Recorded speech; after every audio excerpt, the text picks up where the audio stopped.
کہ پتہ چلا کہ جو شخص ماں اور باپ کے قدموں کو چوم کے زندگی گزارے خدا اس کی عمر کو لمبا کر دیتا ہے، خدا اس کی عمر کو وسیع کر دیتا ہے۔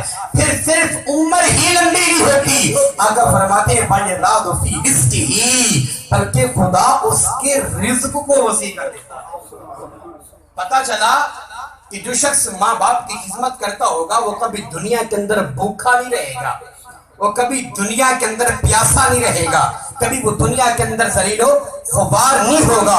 جو ماں باپ کی عزت کرے گا دنیا آخرت کے اندر اللہ اور اللہ کے رسول صلی اللہ تعالی علیہ وسلم اسے عزت عطا کریں گے، اللہ اور اللہ کے رسول سے عزت عطا کریں گے۔ آئیے سنیے سراجی شریف کے اندر اور صحیح فتاوی شامی شریف سے میں یہ کچھ مسائل آپ کے سامنے رکھ رہا ہوں۔ انسان جب مر جاتا ہے تو مرنے کے بعد اس کے مال میں سے کچھ ایسے حقوق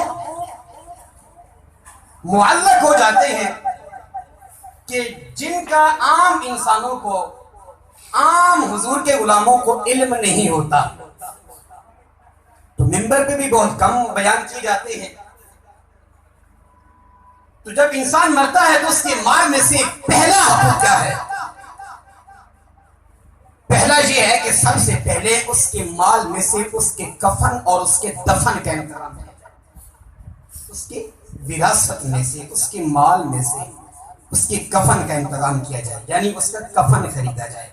اور پھر اس کے بعد جو اس کی قبر کھودنے والے ہیں اگر وہ اجرت مانگتے ہیں کہ ہم اتنی اجرت لیں گے، اتنے پیسے لیں گے، پھر ہم قبر کھود دیں گے، تو پھر اس کی وراثت میں سے، اس کے مال میں سے پھر یہ پیسے ادا کر کے پھر اس کی قبر بھی کھدوانی ہوگی۔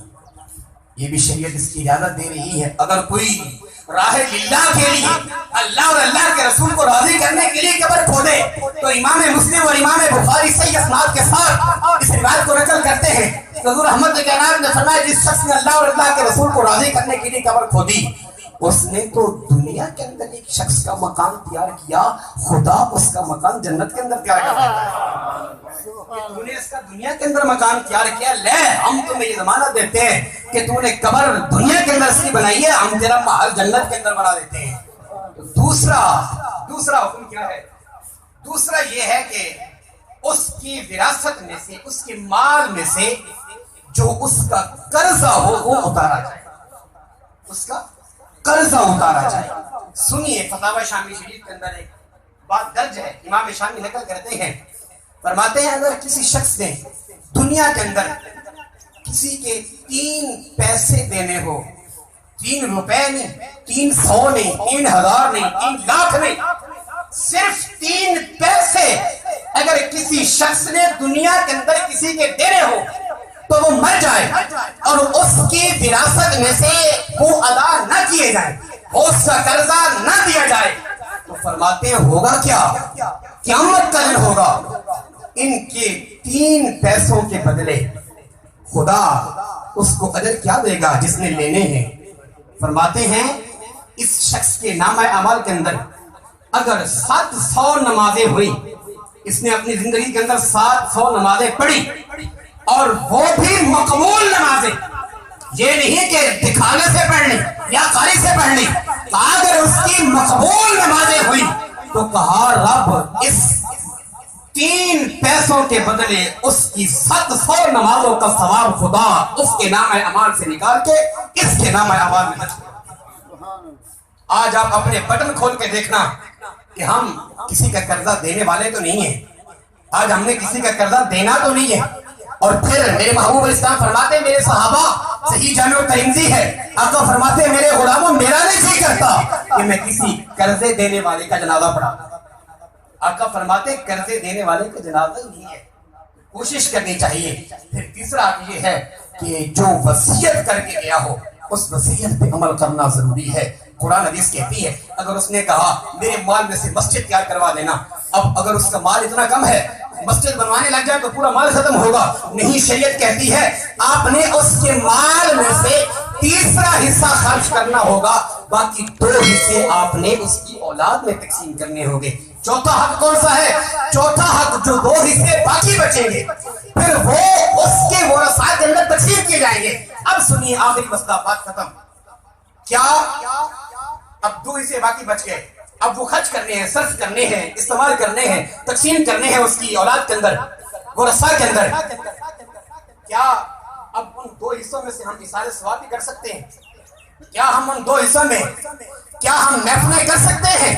کیا ہم ان 2 حصوں میں یہ کلخانے کا اہتمام کر سکتے ہیں؟ شریعت کہتی ہے نہیں کر سکتے۔ سب سے پہلے اس کی وراثت کو دیکھا جائے گا۔ اگر اس کی وراثت کے 2 حصے پورے ہو جائیں، اگر اس کی اولاد میں سے بچی یا بچہ نابالغ ہوا تو وہ یتیم کے حکم کے اندر آئے گا۔ تو پھر ہوگا کیا؟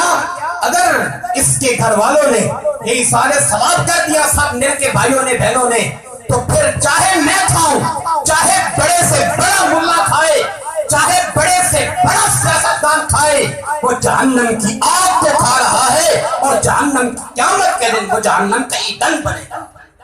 سورۃ نساء ہے، 4 پارہ ہے، وَسَيَصْلَوْنَ سَعِيرًا کے تحت تمام مفسرین نے لکھا، کہا اگر اس کی اولاد میں سے ایک نابالغ بچہ رہ گیا، اس نے وراثت کو تقسیم نہیں کیا، اسی وراثت میں سے اثار ثواب کرنا شروع کر دیا، تو کہا نہ اسے فائدہ پہنچے گا، اور جو کھانے والے ہوں گے یہ سب کے سب اپنا پیٹ جہنم کی آگ سے بھر کے جائیں گے۔ آج کے بعد پتہ چلا پہلے وراثت کا مال تقسیم کرنا، پھر اس کے بعد اگر نابالغ بچی یا بچہ ان کے گھر میں ہو اس کا مال نکال دینا، اور اس کے جو بڑے بھائی ہو بالغ سمجھدار پتہ ہو نفع نقصان کا، اگر وہ اپنے باپ یا ماں کے لیے اثار ثواب کرنا چاہے تو وہ اپنے پورا گھر ہی خرچ کر دے تو وہ منع نہیں ہے، خدا انہیں بھی اجر دے گا اور مرنے والے کو بھی اجر دے گا۔ اللہ تعالیٰ میری کلمات اپنی بارگاہ میں شرف قبولیت عطا فرمائے۔